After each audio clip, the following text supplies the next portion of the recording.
Друзья, приветствую вас на своем канале. Сегодня хочу поговорить о некоторых таких философских вещах, о том, что вообще нас сподвигло, бурят, начать осознавать себя как народ, как нацию, как этнос и начать какое-то движение к переменам. Понятное дело, что война это была только катализатор. На самом деле здесь механизмы глубинные какие-то структуры совершенно другие. Сам ход истории нас привел к этому. То есть от чего это вообще все возникло, да? То есть понятно, мобилизация, но это только катализатор, а есть же причины. Смотрите, друзья, само наше общество бурятское, оно застыло, так же, как и российское общество. Оно застыло в каких-то своих догмах, своих заблуждениях, и оно не конкурентоспособно стало в мире, в принципе, как и Россия, так и Бурятия, соответственно, как регион. И сейчас мы понимаем, что мы на Титанике находимся, который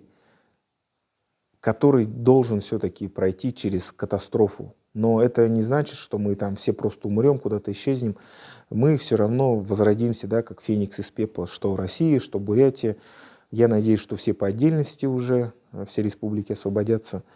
Но тут вариантов много. Либо это будет Северная Корея, но все равно это все развалится потом. Либо это будет какая-то непонятно как федерация, потому что Россия все-таки принципиально не может быть федерацией, потому что она все равно потом опять захочет вернуться к истокам и опять всех захватывать.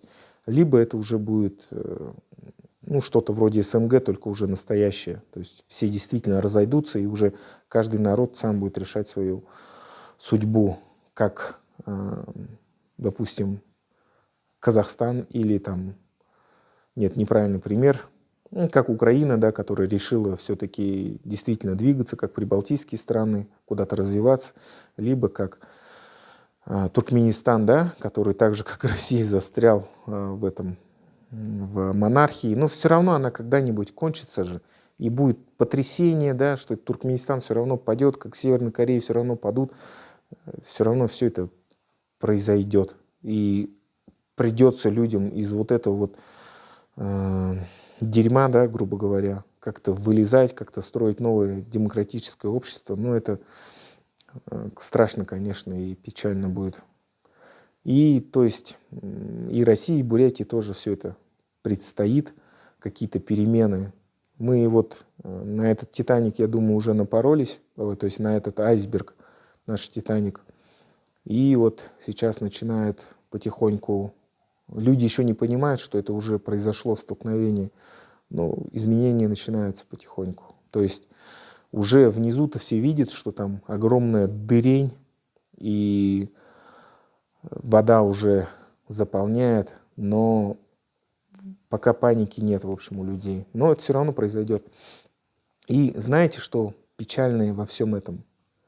То, что люди после падения совка, они понимали, да, что слатали, американцы помогли сохранить Россию, да, привозили там самолетами доллары, лишь бы не развалилось это, потому что они опасались, что в какие руки попадет ядерное оружие. То есть они думали, что это нормальный будет вариант, когда вот Россия сохранится.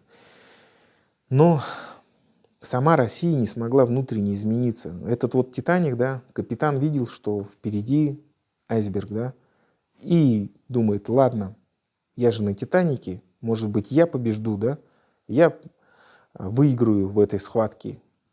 То есть наш Титаник плывет, и как будто бы он разобьет айсберг. Но так в природе не бывает. То есть наш режим выбрал такой путь, что идем напролом. То есть мы против всего мира, против законов природы. То есть мы сможем каким-то образом заморозить время, остановить, какую-то идеологию нежизнеспособную навязать. Но так не бывает. То есть против законов Вселенной, да, невозможно. То есть мы на вот этом шаре, да, движемся во Вселенной куда-то. То есть мы не можем его никак остановить. То есть если мы хотя бы один шар остановим, то есть мы изменим всю Вселенную. Но это невозможно, это не в наших силах.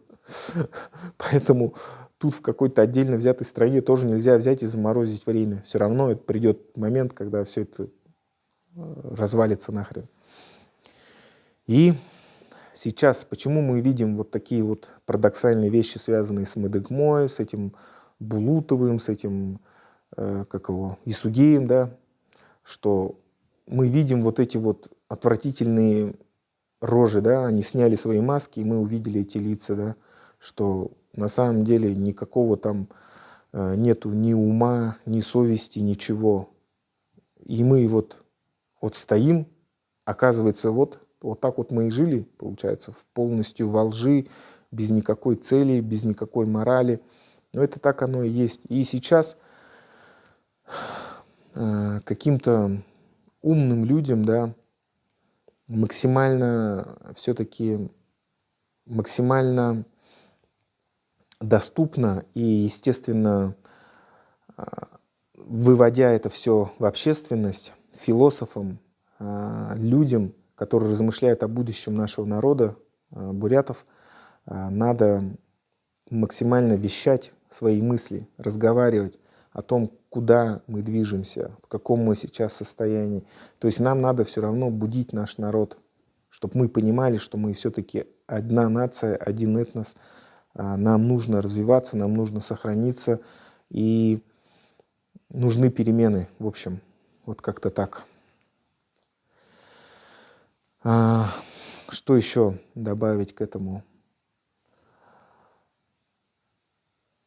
Ну, в принципе, я думаю, все, что я хотел сказать по этому поводу, я сказал. Сейчас осталось массам все это начать осознавать, потому что мы уже...